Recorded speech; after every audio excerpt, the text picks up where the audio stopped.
Hi guys, Scott DaDante here from Northeast Kempo Karate. We're in another installment of our video series. Okay, today, like I was saying, we're gonna work off of some kicks.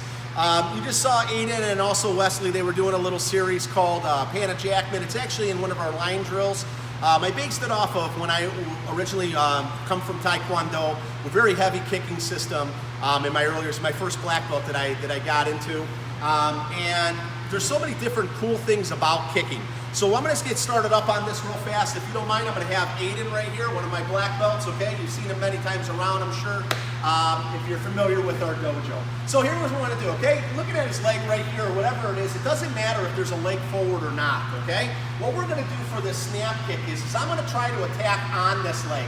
So when I do my snap kick, I'm gonna come in just like this, okay? I'm gonna come in and let my leg shoot on in. Now, a lot of times when we do snap kicks, a lot of times people, what they do is they kick with the ball of their foot. This is the way I was originally taught. It's very awesome to be able to kick this way because you have like pinpoint accuracy on it. The only problem is that we always wear shoes out in real life, okay? And even though you can kick with the top of the shoe, sometimes it's just not going to be all the way there for you. And I want to kind of I try to take people away from it a little bit just to kind of protect their toes from it. And me being Italian, main thing is I want to kind of have a conviction of a 2x4 or almost like a baseball bat. I want to kind of eliminate the weapons or eliminate the possibility of hurting my foot because of misplacement or because he moved back or whatever the case is. If I gave him a full solid shot and he turned his knee in, you can see how that would really kind of damage my foot. So what I want to do is I want to take this leg and I want to kind of go past it.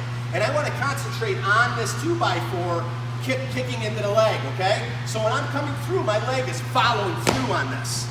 And you notice it kind of makes his body go through. I'm following through with it. I am trying to destroy this leg.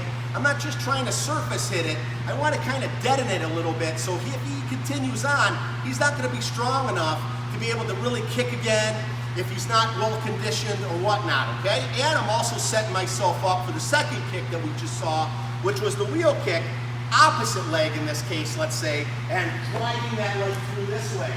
Notice where he's set up. I'm opening up his stances. My cross comes on in for the kick. I'm attacking on those thighs all the way through, okay? So come on up here right now.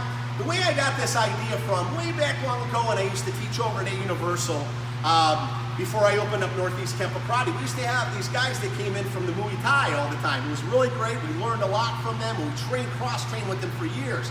And even though that they used a lot of elbows and clinching like we do, the main thing is I really love the idea of incorporating, just from my theories of different styles in Kempo, of using more forearm for these elbows rather than coming in with different things like this. And trust me, we use those all the time too. And also too, when it came down to kicking, the main thing is I really like the emphasis of set, weight, torque, and snap, or that there's more meat behind the kick as it's coming in, whether it was going up to the ribs, the whole body was being projected in, rather than concentrating more on a snapping type of kick. Okay, now with that being said, let's move on up just from here, and let's switch it up so this way they can see a little bit. Switch your feet on up this way, okay?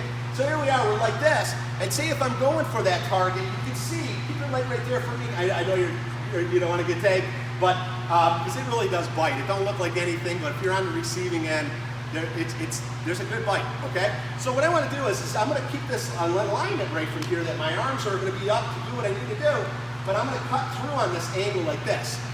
We don't want to keep our hip back, but we want to drive that kick in this way, okay? So again, I'm here, and boom, I'm driving that leg. Here's where that wheel kick comes in, and here's where that rear kick is going to come out in. Now, I want to show you something real fast.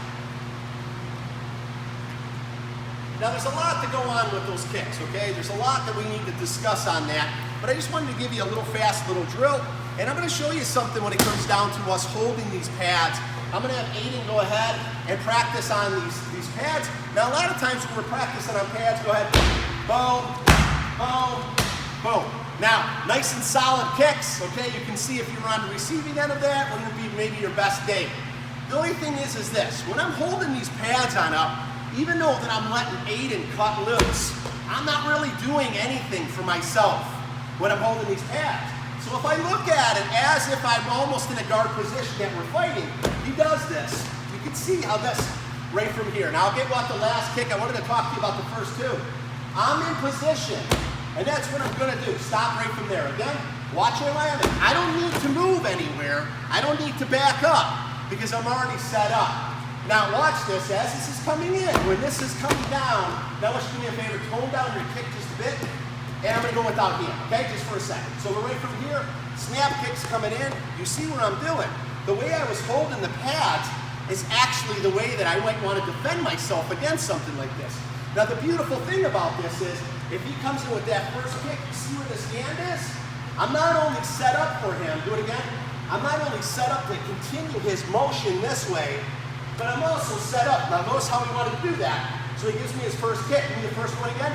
If he does, and I'm down, that's the end of the technique. I'm in alignment already. And I'm learning that off of my pads.